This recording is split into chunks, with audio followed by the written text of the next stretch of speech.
Hello guys, good evening. Ayan, luluto tayong dalawang pata. Ayan, ilagyan natin ang garlic yan. Tapos paminta. Madaming paminta, asin.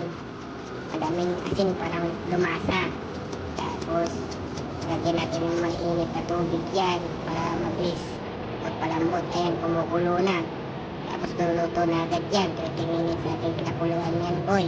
Magluto na tayo ng kanin para mamaya luto na yung kanin natin. Tapos yun, magpapainit na tayo ng kaldero. Tapos lalagyan ng madaming mantika. Ayan. Master cooking oil, baka naman. Gago! Tapos, ayan, dalawang pata natin, malamig na yan. Tapos mainit na mantika. Ayan. Puputok yan. Takpan natin kasi baka maputukan tayo. Sana all. Sira yung mukha natin yan. Ready na yung on the other side. Yan, pumutok na nga. Yan, takpan na natin.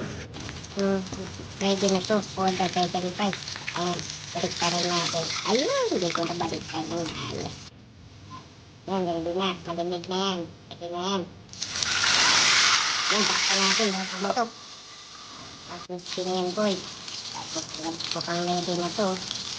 Mukhang masarap na to. Crispy na to. Handa natin dyan. Ibibig natin yan. Tapos may carrots tayo. May sukang tuba tayo na may garlic at saka onion. Pata natin dyan. Tapos, mainit na kanin. Ayan, kain na.